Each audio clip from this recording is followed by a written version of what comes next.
хэрвээ хүн ямарваа нэгэн зүйлийг 10,000 цаг хийх юм бол мэрэгчлэн болно гэж ярьж байсан. Өөрийгөө одоо би ямар ч авьяасгүй би мяа гар гэж бүр өөрийгөө тодорхойлж өгсөн байх юм бол бити тэгж тодорхойлоорой. Сайхан зүйл хүртэхийн тулд заавал ямар нэгэн нөхцөлтэй байх албагүй. Бүх зүйл төр зурах учраас тухайн цагийг даваа гарчхал юм бол тэр маань биднэрт алдаа биш сургамжуулдаг гэдэг зүйлийг та бүхэндээ хаалцъя гэж бодсон. За сайн байцгаана уу? Та бүхэн өнөөдрийн мэндийг хүргэе. За өнөөдөр би бичлэгээ арай өөр газар хийж байгаа та бүхэн анзаарч байгаа байх. За би болохоор одоо амралтын үеийг ашиглаад ерөнхийдөө гэрийнхнийгээ аялуулчаад тэгээд одоо санаа амар өөр аялж явж байгаа баггүй юу? Тэгээд тэр энэ үедээ болол бас бичлэгээр таслахгүй бай гэж угаас надад бэлччихсэн тийм бичлэгийн санаа байснаа тэргээ хийчихье гэж бодсон. Тэгээд дээрээс нь бас ингээд жоохон тайван аялж явж явах юм бол бас илүү нэг тийм надаас албан ёсны биш яг л нэг тийм миний яг чин сэтгэлээсээ ярьж байгаа яриа гарах юм болов гэж бас бодсон. Тэгээд нэрээ гэрийнхнтэйгээ аялал гэдэг дээр хийгээд та бүхэн миний 5 types of love гэдэг номыг уншижсэн бол тэр номон дээр би болохоор хамгийн их ингээд гардаг нэг яриа би яагаад гэх юм бол тэр яриа надад хөвөх нөлөөлж ирсэн баггүй юу? Тэр ямар яриа вэ гэхээр хоёр залуугийн хооронд байдаг яриа. Тэгээд тэр хоёр залуу одоо бодохоор гадаадад л байдаг юм шиг байгаа юм. Тэгэнгүүт юу гэж ярьдаг вэ гэхээр нэг залуу нөгөө залуудаа би ингээд ээж аав хоёрыг жилдээ нэг удаа ингээд өчтгөө гэдгсэн чинь нөгөө залуу буцаагаад үл ээж аав чи хэдтэй бэ гэсэн чинь 60 гаруй настай гэдэг. Тэгсэн чинь өө тийм үү чи тэр жилдээ нэг удаа очдог ээж аав хоёр ч одоо 60 гаруй настай юм бол чи одоо ээж аав хоёроо нэг 20 орчим удаа л харах юм байна да гэж хэлжсэн. Тэгээ надад тэр айгүй хүчтэй туссан. Тийм ч учраас би жил болгон гэрийнхнтэйгээ сайхан төрсөн бүртээ аялыг гэж бодоод тийм зорилго тавьсан. Тэгээ энэ жил болохоор 2 дахь жил манд болж байгаа. Тэгээд ер нь бол миний хувьд бол гэрийнхнтэйгээ аялаж сайхан цагийг өнгөрөөнө гэдэг бол аялаад гоё мэдрэмж авахаас илүүтэйгээр нөгөө хүмүүсийгээ баяртай байгааг хараад илүү аз жаргалтай болдог нэг тийм өөр төрлийн сайхан мэдрэмж гэх юм уу? Тийм болохоор энэ бас мэдрэмжээ та бүхэндээ хуваалцъя гэж бодсон юм. Ямар ч тач тэр аяллаа дуусчихсан. Ер нь бол тэр аяллыг бол баярлаж тооцохгүй яг өөрийнхөө хувьд амралт гэж тооцохгүй ягаад гэх юм бол ингээс тэр чинь 24 бол ажиллаж байгаа шүү дээ. Одоо яах вэ? Цаашаа явах вэ гэж өсө бүгдний бие төлөвлөгөөг нь гаргаж байгаа бүгдийн өдөртөж явж байгаа юм чинь. Тийм байгаа. Нөгөө та тийм рил харж ирсэн үү те? Good planner, good guide гэсэн чинь нөгөө талд нь good morning, good evening, good night гэдэг. Тийм шиг л юм болсон. Хэдүүлээ бичлэг рүүгээ оръё гэж бодож байна. Миний өнөөдөр бэлдсэн бичлэг болохоор надад хин нэг юм хэлсэн ч байсан болоосай гэсэн 17 сургамж байгаа. За тэгээд хэрвээ та бүхэн анзаарсан бол би ер нь айлын том. Тэгээд айлын том дээрээс нь манай ээж аваа хоёр ч яг нөгөө 2000-аад оны ихээр айгүй их нөгөө завгүй ажилладаг ээж аваа нь хоёул ажиллаа хүүхдүүд нь гэртээ үлддэг байсан үе байсан шүү дээ. Би яг тэдний нэгээс аахгүй. Тийм болохоор яг хажууд бас ингээд зөвлөд өгч хөрөөсөө байгаагүй. Ойж гэх юм уу одоо манай ээж хоёр надад айгүй их итгэдэг. Ямар нэг юм хийх юм бол тэг чи өөрөө мэд гээд надад айгүй их итгэдэг байхгүй. Тийм болохоор ямарваа нэгэн шийдвэр гаргахад бол эрхчлөөтэйгөө шийдвэр гаргаж болдог. Нөгөө талаар гэх юм бол хажууд хилээд өгч хүн байхгүй болохоор бас айгүй зарим зүйлүүдийг хэцүү замаар сурсан гэх юм уу. Тийм учраас над шиг том их хэрэгтэй хүн байх юм бол энэ бичлэг мандас болох болов гэж бодож байна. Гэтэ яг хөө заавал том их хэрэгтэй байх шаардлагагүй л дээ. Найз хэрэгтэй хүн байж болно шүү дээ. Тийм болохоор бичлэгээ болол та бүхэндээ бэлдсэн байгаа. Миний хамгийн ихний сургамж гэх юм бол өөрийгөө байгаагаар нь хүлээж авах. Энийг болол би нэлийн сүүл сурж байгаа. Ягаад гэх юм бол айлын том гэлтэх юм бол би ч нөгөө нэг айлын том дүүгийнхаа том их чинь айгүй хүчтэй тийм хүн байх хэрэгтэй болж тарж байгаа шүү дээ. Тэнгуүтээ би багасаа эхлээд өөртөө тийм дүр оноогоод өчгсөн. Ер нь ааштай гэж гэдэг тийм дүр оноогоод өчгсөн. Бар ээж гэж ярьдаг шүү дээ. Би яг дүүдээ яг тэгж ханддаг байсан аахгүй юу? Бүр өөрийгөө яг бар ээж болгоцсон. Тэгээл дүүгээд энэ нэрийг тэрийг тэгэл бүх юм ингэж төлөвлөж өгдөг. Ер нь л өөртөө хүсэж байсан юм а дүүдээ гаргадаг байсан юм шиг байна. Тэгээ том болоод их хэлсэн чинь би чинь өөрийгөө ингэж таньж эхэлж байгаа шүү дээ, тий. Би чинь ер нь бол ухтаа тийм амар хатуу ширүүн хүн бишээсэн бэлээ гэдэг шиг. Манай ээж айгүй зөөлх хүн байдаг байхгүй юу? Тэгээ манай аав бол жоохон зарчимч хүн. Тэгээд тэгсэн чинь надад бол ялчгүй ээжийг хэлтэрхий байсан юм шиг байгаа юм би чи айгүй өөр нэмгэн зөөлхөн хүн болж таарсан. Тэгээд сүүлийн үед айгүй их бодож байгаа зүйл маань болоод ирэхээрээ өөрийгөө яг би чинь сэтгэл хөдлөл өндөртэй эргэн тойрныхоо хүмүүс наад завдаг уйланхай тийм хүн байгаа байхгүй юу. Тэгэхээр тэрийгээ хүлээн зөвшөөрснөөс эхлээд би айгүй эрхчлээд болчихсон юм шиг надад санагддаг. Яг энэ үедэр болохоор Instagram, YouTube-ийг хөтлөж байгаа болохоор надад энэ маань ч гэсэндээ юу гойсон мэдээлэл хайдаг яг миний энэ үедэр ирчин гэсэн үг шүү дээ, тийм. Бас цаашаа хүлээн зөвшөөрсөн зүйл болол би нөгөө амар лаг байх хэвээр тэгээд тэгжээж угаасаа тэр яг тийм лаг байх хариуцлагуудад байгаа шүү дээ, тийм. Нэг хүмүүс намайг буюу мадүнэр маань намайг ингэж харж өсч байна гэхэд тийм өөртөө юм том хан тавьчихсан байсан маань одоо ямарваа нэг ажил хийхэд надад айгүй их нөлөөлж ирсэн гэх юм уу. Маань юу гэж байгаа вэ гэхээр би өөрийгөө айгүй мундаг хүн гэд ийм өндөр шаардлага өртөд тавьчихсан. Тэрэндээ хүрэхгүй байх юм бол аюу амархан шантардаг, тэмийг аюу хойшлуулдаг. Хойшлуулж байгаа сэтгэл зүйн маань л тэгэхээр би нэг хийгээд чадахгүй байх юм бол өөрийгөө мяа амтан гэдгийг мэдгээд байсан учраас хийх хүсэжсэн зүйлээ хийж чадахгүй байсан гэх юм уу? Харин одоо өөрийгөө жоохон хүлээн зөвшөөрөөд би чинь сэтгэл хөдлөл өндөртэй. Тэгээ дээрээс нь юмыг тийм лаг хийж чаддгүй мяа амтан штэ. Тийм чинь мяа юмудаа хий гэж бодсноос эхлээд аюу их хэрэгчлөөтэй болоод тэгээд ер нь хүсэж байгаа бүх зүйлүүдээ ямар нэгэн хориг зааггүйгээр өөртөө итгэлтэйгээр хийж эхэлсэн. Тийм болохоор одоо ер нь амьдарч байгаа байр байдлаа нэг ажиглаад би ер нь яг өөрийнхөө байж гэнэ эсвэл хин нэгний дүр доош тоглоод байна уу гэдгээ бас анзаараасаа гэж хүсэж байна. Яагаад гэх юм бол би нэг айгүй сүүлд ойлгосон учраас YouTube-ээ ингээд та бүхэндээ нээлттэй хийж эхэлж байгаа хин нэгнийг би ингээд чи тэр гэл ингээд загиндаг тийм ихч гэдэг чинь бас миний нэг дүр штэ тийм болохоор тийм хүн болоо харагдчих үү гэж юусоо бодхоод болоод миний байгаа л баблаа авахгүй тэрлээс гэдэг тийм үдээр ирчихсэн байгаа учраас сэтгэл санааны хувьд ч гэсэн айгүй тийм тайван болчихсон юм шиг санагддаг. Таад намайг IT-гаар сурдаг гэж мэдэх байх тийм би тэгэхээр салбар мэргэжлэрээ физикээр сурдаг байхгүй юу. Тэгээд физиктэр болохоор таад ийм бичлэг надад айгүй тийм бичлэгнүүд Instagram reel дээр гарч ирсэн. Тэгээд тийм бичлэг харж исэн бол ингээ хоёр юмны дунд ингээ цаас тавингууд тавиад хоёр юмны дунд цаасыг ингээ гүүр болгож тавиад дээдлэн тэр гүүрэн дээр одоо тэр цаасан дээрээ юм тавих юм бол тэр бас доошоо нураад унчих штэ тэр чинь айгүй нэгэн юм чинь. Гэхдээ яавал тэр цаас нурахгүй вэ гэхээр бид нэр тэр цаасаа ингээд дүүр шиг болгоод ихээтэй болгоод буцаагаад нөгөө хоёр юмныхаа дунд тавих юм бол энэ цаас доошоо нуурч унахгүй. Тэгээ надад яг юу шиг санагддаг вэ гэхээр бидний ер нь бол хүний амьдралтай надад айгүй тийм байхаас нэгдэг байхгүй юу? Бидний амьдралдаа туулсан бүх зүйл биднийг бүтээдэг. Гой сайхан хамаагүй тийм санагддаг байхгүй юу? Хэцүү зүйл туулсан байх юм бол тэр хэцүү зүйл байсан болохоор би илүү онцгой, би илүү өөр хүн болж байгаа. Өмнө нь би болохоор айгүй тэгж боддог байсан. Хохирогчийн сэтгэл зүй гэж ярьдаг ч тийм. Би яагаад ингэж вэ? Ялангуяа нөгөө нэг их сургуульд мөрөглөө явуулдаг үе тийм. Америк руу ч явуулаад, Тэд руу ч явуулаад, Тайван руу ч явуулаад гэж явуулж байгааг ус гэж байхгүй заяа. Тэгэл зөвшөөрөгдөөд батгалзагдаад тэтгэлэг авах нөтөлөг аваад ер нь л тэгжсэн. Тэгээд тэр үед бол мэдээж өөртөө тэгтэл аяга болж байгаа шүү дээ, тий. Тэгэл би тэр үед болохоор би одоо энэ сургууль тэмцчихэд юу тэтгэлэг авах заавал шаардлагагүй бүхэнгөө авчдаг байсан бол ямар сайхан бэ, миний өрөөд ямар их өөр байх байсан бол гэж аяг боддог байсан байхгүй юу. Тэгээд одоо миний сүүлийн үед их бодож байгаа юм болохоор миний одоо тэр тулсан бүх зүйл одоо жишээлбэл би одоо Америк руу тэгж лаг их сургуульд явж чадаагүй учраас тэр маань намайг дарж гисэн гэх юм уу. Хэрэв би 3 хэлтэй тэгсэн амар лаг их сургуульд тавьсан байсан бол би л амар хамраас өгсөн юм болох гэсэн баг.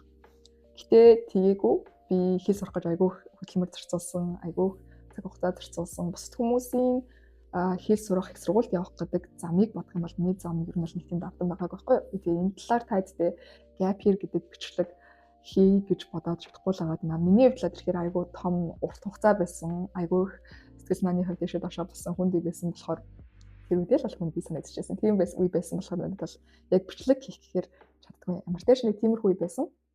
Тэгээд тухайн үед бол би айгүй их боддог байсан. Ямар хэцүү юм бэ? Би стацгүй юм аа. Олигтойхон байр байдалтай байсан бол яг Америк хүн болоод төрчихсөн байсан бол ингэ зовхгүй энэ гэдэг ч юм уу. Тэгтэл одоо ингээ харахаар зөв байдалд байсан маань буцаагаад би яг тийм байдалд байгаа хүмүүсийг ойлгодог ч юм уу те англи хэл сурах гад хэцүү байгаа хүмүүсийг яг ингэж байгаа даа эднэр яг ингээ санаа зовж чаддаг ч юм уу тийм хүн болгож өгсөн юм шиг надад санагддаг. Тийм учраас хичээл захтаач тэр эсвэл бусдад ингээ зөвлөгөө өгдөөч тэр яг нөгөө хүнийхээ мэдрэмжийг аягүй сайн ойлгож чаддаг. Ягаад гэвэл би ч гэсэн тэнд байсан шүү дээ те. Тийм юм шиг санагддаг. Тийм болохоор бидний амьдрал тулгардаг зүйлс бол биднийг нурах гэж биш бүтээх гэж би болгодог. Зүйл төр зурах учраас тухайн цагийг даваа гарчгал юм болоод тэр маань биднэрт алдаа биш сургамжуулдаг гэдэг зүйлийг та бүхэндээ хаалцъя гэж бодсон. Хэрвээ яг энэ үг надад айгүй хэрэгтэйсэн байхгүй юу? Тэгээ би энийг бас айгүй сүлд хойрсон. Тэгээд бас энэ үг хэрэгтэй байгаа хүн байж магадгүй гэж бодлоо. Бодсон юм. Гурав дахь зүйл гэх юм бол хорвоо дэлхий уужим чиний хүмүүс, таны хүмүүс гэж байгаа. Таны пазл гэж байгаа. Таад ингээ пазлаар бодох юм бол энэ чинь ингээ нэг замтай пазл, энэ чинь нэг ингээ арчлантай пазл байлаа гэж бодох юм бол би ингээд зантай пазл ээж арслантай пазл донд яваад ах юм бол угаасаа тэр чинь илүү гараад гологдсон шүү дээ тийм учраас өөрийнхөө пазлыг өөрийнхөө хүмүүсийг олно гэдэг айгүй чухал. Жохон байхдаа би айгүй тэгж жохон байхдаа л юм да. Жохон байхдаа болохоор би айгүй тэгж санагддаг байсан байхгүй. Би нэг тийм арай тийм буруу пазл шиг тий дутуу пазл шиг одоо ингээд хоёр талтай юм үзүүртэй байх хэрэгтэй бол надад нэг үзүүр нь байхгүй юм шиг нэг тийм өөр санагддаг байсан. Найз олоход ч гэсэн надад айгүй хэцүү санагддаг байсан боловч том болох тусам өөрөөр хүрээлэлд орох тусам өөртөө адилхан хүмүүстэй таардаг юм байлээ.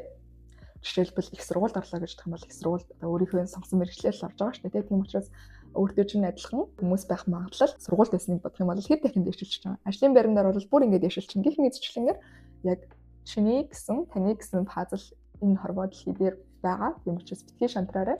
Зөв хүмүүсээ олчих юм бол амьдрал шал өөр гэх шиг. Надад бол Big Yours Code гэх хөтөлбөрт яг явж ирсэн 12 дугаар ингээд төгсөө тэр хөтөлбөрт болохоор би сайн дээр ажил хийж байсан. Тэр хөтөлбөрт орж ирсэн хүмүүс болохоор айгүй мундаг амбицтай хичээл намаа бүгдээрээ хийдэг юм. Часис огтод байсан байхгүй юу? Тэгээ би ч өмнө нь л тэрхээр яг ингээд too much гэж ярьдаг шүү дээ. Яг бусад хүмүүсний хитрхи их амбицтай байгаа юм шиг. Бусад хүмүүсийг бодох юм бол хачаад хитрхи хичээлээ хийгээд байгаа юм шиг тэгж бодоод би бүр хичээлээ амар хийдэг байснасаа болж гадуур харагдчихсан. За энэ гэхдээ баг флекс ах за тэгж гадуур харагдчихсан. Тэгээд яг тэрнээсээ болоод жоохон би л хитрхи их одоо ийм амбицтай амтан хитрхи хэмиг өөрөөсөө хүсээд байгаа. Тэр хитрхи их өөртөө хүлээл тавьчихсан юм байна гэж бодож байсан. Яг хоо зарим талаараа үнэлсэн л та. Гэхдээ бас тийм хүмүүс ч гэсэн амьдрал дээр зөндөө юм билээ. Тийм хүмүүстэйгээ таарчих юм бол бид нэр таны амжилтанд баяр хүргэж өгдөг. Тэгээд зорилгоо хуваалцахад ч галзуу хүн шиг харахгүй. Харин ч өөрийнхөө ч гэсэн зорилгыг хуваалцаад хоёр галзуу мөрөөдөлтэй болно гэсэн. Тийм болохоор таны гэсэн пазл хорвоо ертөнцийн дээр байгаа шүү. Буруу пазл дээр очиод өөрийгөө битгий голоорой. Хэрвээ пазлтай нь олдохгүй байх юм бол буруу пазл дээр явснаас илүүтэйгээр ганцаараа байсан зүгээр гэж боддог.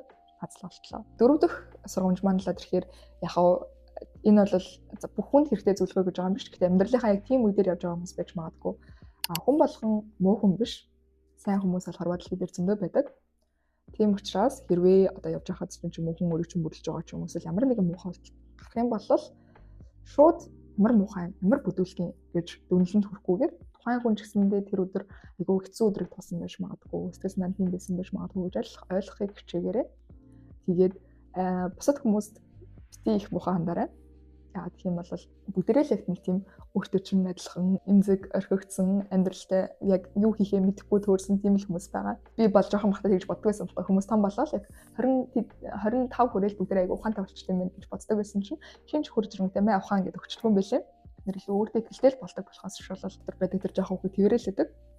Тийм учраас бусадтай битгий муухай хандаарай ажиллах эргэн тойрныхоо хүмүүсийг ойлгох гэж хичээгээрэй. 5 дахь зөвлөгөө гэх юм бол хүн өөрсдөө бусад хүмүүсийг боддог. Нэг бол би айгүй хажиглаад байгаа. Өмнө нь бол би жоохон бахта юу гэж боддог байсан бэ гэхээр айгүй өөрөөсөө ичдэг, нүүр царинасаа ичдэг. Ингээл доошоо хараад хүн болгон намайг харж байгаа юм шиг санагдал. Тэгээд тэрнээсээ болоод би ч гэсэн хүмүүсийг өөрөө амар шүмжилдэг. Би хэрвээ нүүрэн дээрээ би яг 8 дугаар ангид хацран дээр амар цагаан юм тохороод тэрнээсээ болоод би эргэн тойрныхоо хүмүүсийн арсыг ингээл амар ажиллах. Энэ ямар арс юм бэ? Тэр нь хэмэрстэй мэн гэдэг тэгдэг болчихсон. Тэгээд дараа нь жоохон том болоо бодсон чинь яг үндэ хүн болгон бинийг тэгж амар нарийн хардсан юм биш үү? Зүгээр л өөрийнхөө minding their own business гэж яддаг штэ. Өөрийнхөө бизнесийг ингээд бодоод ингээд явж идэм биш үү? Миний талаар бараг ер нь л боддгоо юм биш үү гэдэг зүйлийн талаар айгүй ойлгож байгаа. Хэрвээ хин нэгэн бус хүмүүсийг амар шүмжлээд байх юм бол жишээлбэл хөөх тэр хүний хуцыг хараа, тэр хүний үсийг хараа, хөөх тэр хүний залхууг хараа гэд шүмжлээд байх юм бол хөвчлэн тэр шүмжлэл бол өөрийнхөө талаарх шүмжлэлэдэг.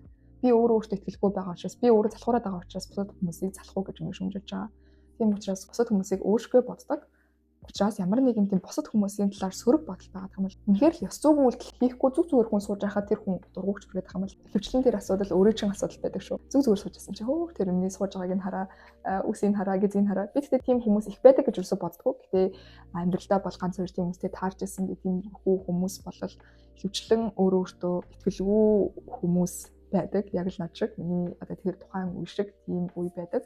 Яг бас хүн байнга өөртөө итгэлтэй жирэн гэж аах те. Тэгэл заримдаа өөртөө итгэлтэй, заримдаа би ямар царай амт юм бэ гэж зэрэг тэр болчихсон хамаагүй. Гэхдээ яг нөгөө ерөнхий хүний одоо өөрийгөө харах бусдыг харах тийм байдлаа гэж штэ. Тийм учраас өөртөө итгэлтэй хүмүүс болоод бусдыг шүмжилдэггүй. 6 дахь сургамж гэх юм бол хэрвээ зөвлөгөө авж байгаа хүн шигэ болмооргүй байх юм бол тохооны зөвлөгөө авах шаардлагагүй. Би ч одоо IT-гаар сурдаг шүү дээ. IT-гаар сурдаг болохоор зөндөө олон комментүүд бас энэ дээр ирдгэлтэй чи эмэгтэй юм гэж IT-гаар сураад ийм тэгдэг тэр гэж ярьж байгаа хүмүүс бол ихэвчлэн яг IT хүмүүс биш байдаг. Яг IT-д ажилладаг эмэгтэй хүмүүс бол үргэлж ингэж намайг дэмжиж хүлээж авахд бэлэн байдаг. Энд ийм internship байна. Чи ингэж ороход бэлэн үү? Чи ингэ туслах уу гэж бидээ айгүй гоё тийм болгочих бүтээч гэж тэгж харцдаг. Тийм учраас хүн болгоны зөвлөгөөг битгий аваарай. Өөрийн гэсэн үзэл бодолтой байгаарай, зарчимтай байгаарай. Болоод дах сургамж гэх юм бол том болсон ч гэсэндээ том болсон юм шиг санагддаг. Түрүүний хэлсэнчлэг хин нэг юм авахаа гэдэг өгдөггүй юм бэлээ. Тэгээд түрүүний хэлсэнчлэн зүгээр л том болох тусам илүү өөртөө ихтэй болдог. Хүмүүс чинь ийм ухаантай юм хийгээд байгаа юм биш үү штэ. Зүгээр л зөрөгтэй болохоор хийж байгаа юм байна гэдэг зүйлийг айгүйх ойлгосон. Тийм учраас 20-тай ч, 25-тай ч, 18-тай ч, 14-тэй ч хэдэн настай ч гэсэн хамаагүй хэрвээ ямарваа нэгэн зүйлийг эхлүүлэе гэж бодох юм бол хангалттай туршлага хэрэгтэй. Надад ингэ сурах зүйл их байна гэж бодохгүйгээр шууд эхлүүлээрэй гэж хүсэж байна. Тэгээ бид нар явнгаа сурна гэж ярьдаг штэ. Явнгаа сурах юм бол бид нар аливаа ажлыг хэд дахин илүү хурдан сурдаг юм бэлээ. Тэгээ миний YouTube-ийн ажил шүү дээ. YouTube бол би анх эдит хийхдээ би анхныхаа эдит мэдээдийг харахаар бүр хичээд байдаг. За миний одоо тэр микрофоны дуу муу цаана маань. Гэтэл яг намайг аягүй хөөрх үздэг хүмүүс тохиод байсан л та. Гэтэ ингээд ярьж мэрж байгаа юмнууд тэгээ хоолойны өнгө гэж бүх юм харахаар аягүй хичээд байдаг. Гэтэл явн чангаар гэдэг шиг хэрвээ тэр бичлэгүүд байхгүй байсан бол өнөөдрийн миний бичлэг гадшгүй. Өнөөдөр амар мундаг бичлэг хийсэн ч шиг те. Ямар ч тач сайжирч байгаа гэдгийг бол би мэдж байгаа. Магадгүй жилийн дараа бүр сайжрах байх. Ягаад гэвэл би явгаас хингээ сурж байгаа шүү дээ. Тийм болохоор илүү зүйлийг эхлүүлэхийг хүсэх юм бол тэр дорн эхлүүлээрэй. 8 дахь сургамжлаад ирэхээр өдрүүд урт жилүүд богинохон нэг мэдэхэд л 1 жил, нэг мэдэхэд л 2 жил гэд айгүй хурдан өнгөрчдөг юм байлээ. Гэхдээ өдрүүд айгүй урт санагддаг шүү дээ. Нэг өдөр одоо өнгөрөх гэж юу вэ? Бүр хэдэн 8400 секунд юу вэ те? Жохон бахад бол тэр өдөр чинь бүр урт санагдаж байгаа шүү дээ. Гэхдээ жилүүд айгүй богинохон байдаг учраас цагаа төлөвлөж сураарай. Тэгээд цагаа төлөвлөх дундаа амьдралдаа өөрийнхөө чухал гэж бодож байгаа утга учиртай зүйлсийг хийж өнгөрүүлээрэй. 9 дахь сургамж гэх юм бол мөнгөтэй харьцаж сурах. Би хамгийн анхны ажлыг 15 таад хийжсэн. Яг нөгөө нэг том хүний мөнгө гэдэг чинь том хүний мөнгийг гартаа авч үзчихсэн байхгүй юу? Тэгээ тухайн үед бол надад ямар нэгэн тийм санхүүгийн мэдлэг ч юм уу юм байгаагүй. Би ихтэй зуны амралт болгоноор, өвлийн амралт болгоноор ямар нэгэн ажил хийдэг байсан. Тодорхой хэмжээний томилол хэлцээж байгаагүй. Надад тэрийг ингэрээ нэгээ мөнгө ингэдэг шүү гэж зааж зөвлөдөг бол хөрөөсөө байгаагүй. Тэгээд том болоо солонгос зэрэгүүд бүр их мөнгө гартаа авч байгаа шүү дээ. Ягаад гэвэл солонгосын цалинч өндөр. Тэнгүүд жинхнээсээ тэр их мөнгийг ингээд олоод байгаа болгож гарны цэвсраар урсаад байгаа юм шиг санагдсан юм байлээ. Монгол тахад бол жоохон мөнгө болоод тэрийг хэрэгтэй мэдэрцүүлээд тэгээ болгочихж байгаа. Солонгост байх юм бол тэр их мөнгийг гарныхаа салгаар урсгаж байгаа надад айгүй хайрын санагдаад тэгээд би юунаас санхүүгээ төлөвлөж эхэлсэн. Санхүүгээ төлөвлөхдөө тэр ширээс бол хувийн санхүүгийн нэг бүтэн хичээл 9 цагийн хичээл гэсэн үү? Тэрийг үзэж дуусгаад тэгж өөрийнхөө Excel sheet-ийг бий болгоод тэрэн дээрээ өөрийнхөө санхүүг төлөвлөж эхэлсэн байгаа. Тэгээ та бүхэн хэрвээ манай Anyplum гэдэг бид очих description дээр орж Anyplum гэдэг вебсайт руу манах юм бол миний өөрийнхөө санхүүг төлөвлөдөг өнгөө тэмцээд байгаа шүү. Тэгэхээр та маань тэрийг татаж аваад өөрсдийнхөө санхүүг төлөвлөж эхлээрэй. Ягаад гэх юм бол өдөр болгон бидний харьцдаг зүйл бол мөнгө шүү дээ. Мөнгөтэй зөв харьцаж сурна гэдэг бол бидний сурах хэвээр хамгийн том хичээлүүдийн нэг. Мөнгөтэй холбоотой юм яшнаас цаашаа 10 дахь сургамж маань болохоор боловсролд хөрөнгө оруулж байгаа мөнгө бол хамгийн том хөрөнгө оруулалт. Хэрвээ одоо гар дээр айгүйх мөнгөтэй болсон мундаг хүмүүс байдаг шүү дээ. Яг жоохон гар дээр айгүйх мөнгөтэй болцоод юу ихээ мэдэхгүй байх юм бол англи хэлээ сураарай, гадаад хэлээ сураарай, санхүүгээ төлөвлөх хичээл аваарай, код бичиж сураарай. Ямар нэгэн чадварт суралцсан гэдэг бол хамгийн том хөрөнгө оруулалт. Цаашдаа өөрсдийнхөө бид нар одоо ингээд үн цэн гэж ярьж байгаа шүү дээ. За энийг бол жоохон ялгаж хүлээж авахгүй бол жишээлбэл бид нар зах зээл дээр гарч байгаа үнэн байгаа шүү дээ. Жишээлбэл би хэл мэддэггүй цагийн ажилтан байх юм бол би цагийн 10,000 вон-ы цалинтай ажилтдаг байх юм бол хэл мэддэг би англи хэлтэй солонгос хэлтэй байх юм бол миний цагийн цалин 15,000 вон-оос болж өсдөг ч юм уу те. Тэгээ би нэмээд код бичдэг байх юм бол IT-ийн компани бүр өндөр цалинтай ажиллана гэдэг ч юм уу. Тийм учраас өөрсдийнхөө тэр зах зээл дэх үн цэнийг нэмэгдүүлэхийг хүсэх юм бол өөрсдийнхөө чадварт хөрөнгө оруулаарай. 11 дахь сургамж мандлаад ирэхээр бусад хүмүүс өөрийг чинь бодхоос илүүтэйгээр өөрсдийгөө боддог. Миний жишээн дээр хамгийн муу вариантыг бодох юм бол би YouTube дээр амар хейт аваад тэгээ бойкотлуулж магадгүй. Тэгээд тийм бол би яах вэ гэхээр өсрөөл гадаад очиод итгээр ажил хийвчтэй. Тийм болохоор хамгийн муу вариантыг бодсон ч гэсэндээ өдрөл үргэлжлэлтээр үргэлжлэн тийм учраас зэрэгтэй агаарай. Урваа нэгэн өөрийнхөө үзэл бодол хийдэг юм хийхээс битгий агаарай. За 12 дахь сургамж гэх юм бол энэ жоохон надад хүлээж авах хэцүү байсан. 12-нд шудраг биш. Заримдаа дөрмөрөнд тоглох хэрэгтэй. Доглонгийн газар доглон гэж ярьдаг шүү дээ. За энэ болохоор ямар үед вэ гэхээр жишээлбэл би одоо гадаад төрхийг бол нэг тийм чухал гэж боддоггүй ч гэсэндээ хэрвээ би жоохон ингээ бүцэг арай байх юм бол тий өөрийнхөө ингээ гадаад төрхийг анхаардаг жоохон тийм цэвэрхэн зэгцтэй байх юм бол бусад хүмүүс намайг энэ хүн өөртөө ингэж анхаарал тавьдаггүй юм чинь эргэн тойрныхаа зүйлс ч гэсэндээ анхаарал тавьд юм байна гэж хүлээж авах тэр миний талаарх сэтгэлд нөлөөлөх учраас огт хайхахгүй анхаарахгүй байхгүйгээр анхаарал хандуулдаг ч юм уу тий хэтэрхий их тэрэнд obsessed болно гэж ярьдаг шүү дээ.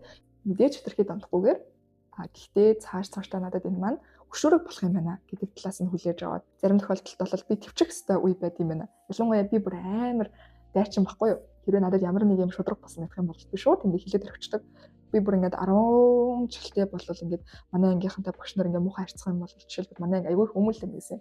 Тэгээ багш нараас ирэл танай ангийнхан гэдэг тэгдэг гэд. Тэгээ тэгэж загнахын болол мэдээж зүгээр. Гэхдээ тэр нь бүр дарамжлал болоод хэлчих юм бол танай ангийн хүүгээс чинь яасан гудамжныхан дэрэг ярьчих юм бол би шууд нийгмийн ажил дээр ороод гүйдэг гэсэн. Тэгээ ангийнхныгаа ингээ өмөрдөг. Тэгээд тэрнээсээ болоод тухайн хичээл дээр жоох юм аах ч юм уу эсвэл тэмдэглэмэд гардаг. Ер нь бол энэ явдлуудыг харах юм бол намайг ямар амар мэдрэмжээ боловсруулахгүйгээр гаргадаг вэ гэдгийг бол таад минь харж байна. Надад нийгэм дээр ямар байдаг юм айгүйх байдаг. Жишээлбэл би үнэхээр феминист юм баггүй юу? Гэтэ угаасаа ойлгомжтой шүү дээ. IT-гаар сурдаг эмэгтэй хүн гэхээр угаасаа феминист байхаас өөр аргагүй. Тэгээ хүн болгон феминист болж төрдөг. Гэтэ амьдралын явцад ингэж хуурдаг гэж болгонтой боддог шүү. Гэтэ тэрнийхэн талаар үзэл бодлоодыг хэлмээр байдаг боловч заримдаа төвчих ёстой гэж байдаг. Яагаад гэх юм бол миний болол ингэж нөлөөлмөр байгаа салбар бол боловсралтай би хүн болгоныг боловсралтай болоосэй гэж хүсэж байгаа учраас энэ эмэгтэйчүүдийн эрх гэдэг энэ талбарыг жоохон өөр хүн ингээд тайлж өгчээ. Хэрвээ би эмэгтэйчүүдийн эрхийг чирээд ингээд боловсралч ингээд ярих юм бол энэ жоохон controversial дээ маргаантай сэдв учраас энэ чинь нөгөө нэг феминизм яриад байдаг. Феминизм яриад байдаг охин юм тийм учраас гэдэг хүмүүс маань сонсохгүй байх магадлалтай. Тийм учраас энэ орон зайг билүү өөр хүн гэдэг агимагч гэдэг ч юм уу тийм агимагчд бол үнэхээр амар хайртай эмэгтэйчүүдийг үнэхээр зэрэгжүүлдэг гэж боддог. Агимагчд ингээд байр суурь нөлөөдөг ч юм уу. Гэх мэтчлэнгээр ертөнц дээрх бүх асуудлыг шийдэх гэж оролдохгүйгээр үнэхээр яг нэг асуудлыг барьж аваад тэрнийхэн төлөө тууштай байх юм бол илүү үр дүнтэй байх болов гэж боддог. Гэхдээ энэ бол миний одоогийн бодол, одоогийн сургамж. Цаашдаа өөрчлөгдөж магадгүй, цаашдаа би 30 40 феминист болж магадгүй, хинч мэдэхгүй. Гэхдээ одоогийн байдлаар бол би нийгэмдэр болж байгаа бүх асуудалд ингэж оролцохгүйгээр зөвхөн өөрийнхөө дуу хоолойг үнцэнтэй байлгах үүднээс боловсралтай холбоотой нэг ярья гэдэг яг тэр зам дээр байгаа. Тэгэхээр сохрын газар сохор, доглонгийн газар доглон гэж заримдаа биднэрт амаад арах үе гэж байдаг. Заримдаа биднэрт гадаад төрөндөө харах ийм үе гэж байдаг. Тэгэхээр бид нар энд маш үйлдвэртэй хандаж алийг нь хүлээж авах, алийг нь хүлээж авахгүй гэдгийг бол шийдэх хэрэгтэй. 13 дахь сургамж гэх юм бол хөдөлмөр авиасыг үргэлж тэлдэг. Энэ дээр бол маш олон төрлийн судалгаа байдаг. Та хэрвээ PIC гэдэг тэр номыг уншижсэн байх юм бол тэр бол нэг нөгөө 10,000 цаг гэдэг онолыг гаргаж ирсэн ном шүү дээ. Хэрвээ хүн ямарваа нэгэн зүйлийг 10,000 цаг хийх юм бол мэргэжилтэн болно гэж ярьж байсан. За тэр судалгааг явуулж хахад бол маш олон хүүхдүүд дээр судалгаа хийжсэн. 5 нас хүнээс өмнө уншиж бичиж ном уншиж чаддаг болсон хүүхдүүд болон 6 настайдаа уншиж сурсан хүүхдүүдийг харьцуулаад тэгээд тэр хоёр хүүхд болоод ирэхээр амьдралынхаа явцад хинэн хичээсэн нь л эцтэй амьдралд хүрдэг. Тэр 5 наснаас өмнө уншиж сурсан, бичиж сурсан байх нь ерөөсөө хамаагүй. Цаашаа тэр авьяасаа хөгжүүлэхгүй л ах юм бол тэр ерөөсөө амьдралд хүрэх боломжгүй. Эйнштейн жишээ гэдэг чинь яг Эйнштейнийг бол өндөр IQ-тэй гэж ярьдаг. Гэхдээ Эйнштейнтэй адилхан өндөр IQ-тэй хүмүүс тухайд бол зөндөлсэн. Эйнштейний хувьд гэх юм бол маш их сониуч байсан. Тийм ч учраас өнөөдөр түүхэнд нэрээ үлдээсэн болов гэж боддог. Миний хувьд ч гэсэн надад бол дөнгөж 6 дугаар ангид ороод ихсэн дөө хүүхдүүд зарим хүүхдүүд ч нөө бэлтгэл ангимтай бүх юм үзээд дууссан байдаг шүү дээ. Би ч нөгөө цэцэрлэгт явж үзээгүй. Нэг 2 сар явжсэн чинь манай ээж аваа айгу заагүй нэг цэцэрлэгээс авч чадахгүй гарч ирсэн.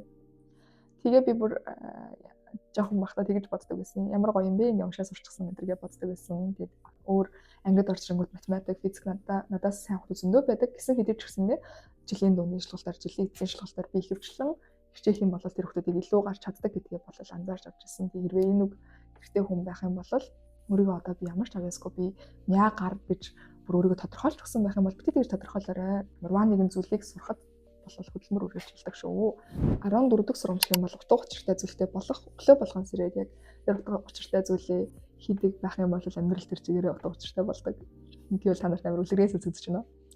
Амьдралдаа яг нэг цэгийг ингээ харчихсан. Тэрнийхэн төлөө яг энэ л зүйлийг би яг хийх юм байна гэдэг тэр утга учир олчих юм бол өдөр болгон тэрнийхэн талаар 15 минут ч юм хийх юм бол хүн хэд дахин илүү азралтай болдог гэсэн судалгаанууд аягүй их байдаг.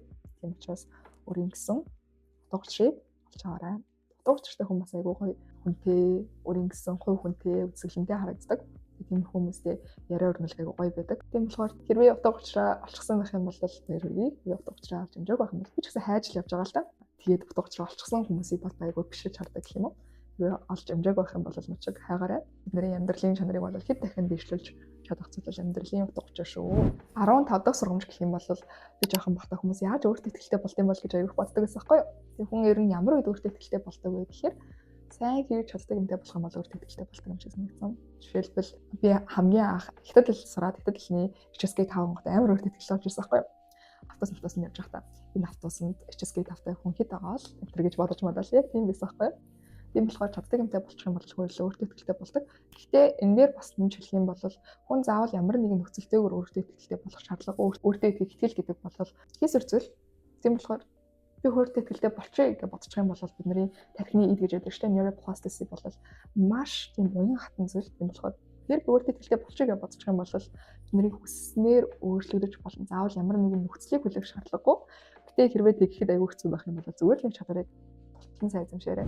16 дахь сургамж гэх юм бол яг уу энэ ихтэй хүн болгонд зориулагддаг байж магадгүй. Тэгтээ жоохон мэрэгжлийн харамсдаг ч юм амьдралдаа гарах шийдвэрүүдтэй харамсаж байгаа хүмүүс байх юм бол ямар тааш тэргээ толтол нэгээрээ түрүүний ярьсанчлан хэрвээ толтол нь хийгээд тэрэндээ сайн болчих юм бол тэрэндээ дуртай болох магадлал айгүй ихтэй. Жишээлбэл IT-гаар сурдаг хөгжимчин байж болно шүү дээ. Хөгжимчин болох хэвээр тийм хүн. Гэтэ IT-гаар сурахдаа амар дургу гэдэг аль хэдийн сургуульд орчихсон. Тэгээ тэрийг хаймааргүй байх юм бол тэргээ дуусчихна гэж. Тэгээ код бичих айгүй сайн болчих юм бол нэг код бичих дуртай болчихно. Тэгмүүдээ буцаагаад нөгөө хөгжим IT-дагаа хослож болно шүү дээ. Эсвэл тиймэрхүү хүмүүс айгүй гарчихсан мөлий зөвхөн код бичингүүтээ зураг сурдаг ч юм уу, код бичингүүтээ хөгжим гаргадаг ч юм уу. Тийм болохоор хийж байгаа зүйлээ дуустал нь хийх юм бол тэр зүйлдээ дуртай болдог шүү. Ялангуяа хэл сурч хахад бас айгүй хийдэг. Гэтэл ихэндээ надад сурч хахад амар хэцүүсэн. Тэгэл би үг цэжлэх болгондоо айгүй зовж цэжлдэг гэсэн чинь сүүлдээ тэрэндээ тэрийг сайн хийдэг болох бүрт илүү дуртай болоод нэг үг цэжлэхдээ хүртэл хөөх би энэ үгийг цэжлэх чинь ямар гоё юм бэ? Би нэг шинэ үг сурах чинь гэж тэгж боддог болчихсон байсан. Тэгэхээр аливаа зүйлийг хийж чаддаг болтлоо цаг өгөөрэй. Эсвэл хаагаар бол ихний 20 цаг гэдэг хүн болгонд бол энэ цаг харцсан өөрөөр байж магадгүй. Тэгэхээр ихний 20 цагийг ядаж өнгөрүүлээрээ энэ бол юунээр ч хамаарна. Мэргэжил байна уу, хобби байна уу, хэл сурах байна уу, гитар тоглох гэж бодож штэ. Гитар тоглохны 20 цагийг өгцөөж жагаад тэгээ 20 цагийн дараагаас бүх зүйл ойлгомжтой амархан болж эхэлдэг. 17-д хамгийн сүүлийн сургамж бол сайхан зүйл хүртэхийн тулд заавал ямар нэгэн нөхцөлтэй байх албагүй. Аялахыг хүсэж байгаа юм бол аялчих. Амстай мэдхийг хүсэж байгаа юм бол тухайд амстай мэдчих. Заавал би тэрийг хишээд энийг авандаа гэж бодох юм бол нэгт айгүй стресстэй. Хоёрд гэх юм бол энэ өөрөө өөрийнхөө үн цэнийг тэгээ тодорхойлцдог. Би энэнд хүрч иж би үн цэнтэй хүн шүү гэдэг зүйлийг өгчдөг учраас хүнийг айгүй аз жаргалгүй болгох юм болов уу гэж бодсон. Амьдрал ер нь бол айгүй тийм сайжирж байгаа шүү дээ. Та хэрвээ facts билүү нэг тийм ном байдаг ч тийм одоо хүмүүс бол амьдралыг илүү муухай болж байгаа гэж боддог боловч жишээлбэл одоо сүүлийн үеийн медиагаар хүн айгүй их тийм дайны мэдээлэлүүд айгүй их гарч ирэн, хулгай мэдээлэлүүд айгүй их гарч, муу муухай мэдээллүүд илүү их гарч байгаа боловч амьдрал бол илүү сайжирж байгаа. Жишээлбэл сүүлийн жилүүдэд одоо ингэж хөгжиж буй орнуудаас илүү хөгжсөн орнууд илүү олон болж байгаа. Улсууд бол энэ ядарлын түвшингээс гарч байгаа, гэмт хэрэг багасж байгаа. Хүмүүс ужиг өвчнөөс болоод өөд болох нь багасж байгаа. Шинжлэх ухаан хөгжөөд өнгөж төрсэн хүмүүсийн өөд болж байгаа, хувьч гэсэн ингэ багасж байгаа. Гэх мэтчлэн юм сайжирж байгаа. Тэгээ бид нэр илүү нөгөө нэг тосгон шиг болоод медиа хөгжснөөс болоод мэдээлэл айгүй их авдаг болчихсон. Тийм учраас тэр муу мэдээллийг их авч байгаагаасаа биш амьдрал бол ер нь сайжирч байгаа. Тэгээд бид нар одоо жишээлбэл 1900 онд ч юм уу одоо 20 жилийн 30 жилийн өмнө бидний амьдрах нас ер нь бол нэг 50 50-тай байсан шүү дээ. Тийм болохоор ингээд хүний дундаж нас чинь 60 мартал байсан шүү дээ. Тэнгуут бид нар эхлээ сайхан хөдөлмөрлөчих. Сүүлийн нэг 20 30 жилдээ сайхан төрөө аваа сайхан амарчгаа гэдэг тийм юм байсан бол юм айгүй хурдан өөрчлөгдөж чинь 2050 он гэх юм бол Homo Deus гэдэг хүндрэлтний товч түүхний 2 дугаар сургуулийн ном байдаг. Тэрнээр бол тэгж гардаг. 2050 он гэхэд бол хүний дундаж наслалт 150 хүртэл болохыг бол үгүйсэхгүй. 2100 он болоход хүн өшгөө мөнгө болж магадгүй гэдэг. Тэгэхээр тэр яг бас жоохон хэтрүүлэгтэй байж магадгүй ч гэсэн хүний дундаж наслалт өсөж байгаа. Амьдрал бол ер нь сайжирч байгаа. Тийм учраас бид нар өмшгөө тэгж зовж чимийг олж авах шаардлагагүй болж байгаа юм шиг санагдаж байгаа. Тийм болохоор ялангуяа солонгосчуудын амьдрал дээр тийм санагддаг. Солонгосчууд бол айгүйх зовж ингэж тэр тухайн нийгмийг бий болгосон шүү дээ, тийм болохоор одоо болтол тэр хүмүүсийн сэтгэгүйгээс хичээх хэвээр зовох хэвээр гэдэг тэр мэдрэмжийн салааг учраас хүмүүс айгүйх тийм өрсөлдөөнтэй нийгмийг бий болгодог, стресстэй, эмоционал орлыг өндөр байдаг юм шиг санагддаг. Тийм учраас бид нар бол ойлгох хэвээр зүйл нь амьдрал бол сайжирч байгаа. Тийм учраас бид нар өмнөгшгөө зовох. Одоо үеиндээ 1900-аад оноод яг эдгээр насны өнгөрч ирсэн хүмүүс бол яг тэр дайны үеийн хүмүүсийг бодох нь илүү бага зовж байгаа гэх юм уу те. Дайны үеийн хүмүүсээс яг бага зовж байгаа хүмүүс гэж байхгүй байх л та. Гэтэ яг тухайн эмэгтэйчүүд нь бол одоо тэрний өмнөх үеийн эмэгтэйчүүдийг бодох юм бол илүү бага зовж байгаа. Гэх мэтчлэнгээр амьдрал бол ер нь ингээд сайжирч байгаа шүү. Тийм болохоор бид нар бол ямарваа нэгэн заавал зовлонг туулж ээж сайхан зүйлийг хүртнэ гэж бити бодоорой. Өөрийгөө хайрлаарай. Сайхан хэмээрэл хийчихээрэй. It gets better. Юмс ингэ сайжирч идэг. Тийм болохоор итгэлээ битгий алдаарай. Өдрөг байгаарай. Балер өдрөг. Тийм монокод яхан подкаст шүү дээ. Балер өдрөг байгаарай.